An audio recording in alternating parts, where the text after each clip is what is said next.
For the first time ever on the H.I.T channel, we're reviewing a training aid. Like, training aids do have advantages. When I was coaching full time, and that's my background, my teaching bay used to be full of different training aids because I felt like they were really important instruments to help golfers understand the feeling, to be able to get something across, to improve quicker. And if you look now, even before a tour event, you see guys like Rory McIlroy using training aids, or Tommy Fleetwood, and so many of the guys use training aids. In this video, I want to show you this one today, swing plates. I'm going to review it, tell you what I think is good about it and maybe where its potential downsides are. It's quite a simple setup.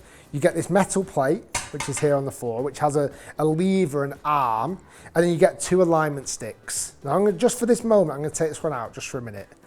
Now, why I want to show you this is because I have swing faults, as most golfers watching will have swing faults, and my swing fault can be fixed with this device. So without thinking in my golf swing, and if we come back to that back camera, if I don't kind of concentrate too much, my fault is from the top I get the club dropping behind me too much and I hit too much from the inside, causing me to hit big draws or pushes. That's my fault. So if I just for a moment hit a shot without thinking too much, that's me not really trying to think about a great deal. That's the shot I end up seeing. I see that overdraw. And if we come over to the screen here, let me show you why that's the case. So if I go onto club here, my swing path, my swing direction is 4.9 from the inside. Like, I hit it too much from the inside, causing the ball to curve too far to the left. If you're a slicer of the golf ball, you'd have the opposite angle. Your club would come in too much from the outside line, this dotted line here in the middle being your target line. Now, my mission when I practice, when I hit balls, is to bring that number closer to zero. Like, that's my main objective, that's my main mission. Now, this little setup here, if I place this alignment stick in this hinge, and ideally, if we look from that back camera again, that wants to be the same angle as the club I'm hitting. So it runs parallel with the 7-iron that I'm hitting.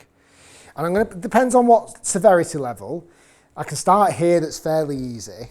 And I'm just conscious this yellow stick is here. Because again, my swing fault is to come down and I'd probably hit that stick if I wasn't thinking. I can be a little bit braver, can bring the ball a bit closer to that alignment. This is just, basically this one's just for alignment that's on the ground. And you can take that one out if you don't want it. But here, now that's extreme level. Like, I've got to really focus there not to hit that. But let me show you what that looks like. So I'm going to really focus on the way down not to hit that stick.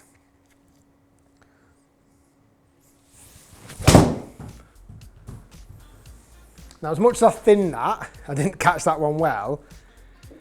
Remember before how my angle into the golf ball was 4.9 degrees from the inside? We should see an improvement. I struck that terrible, but 2.9 degrees in to out. Let's go again. I reckon we can get it even closer to zero.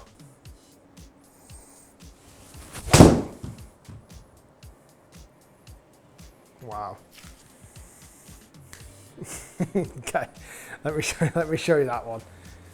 So again, my default, if I don't think too much, I slip into 5 degrees from the inside quite comfortably.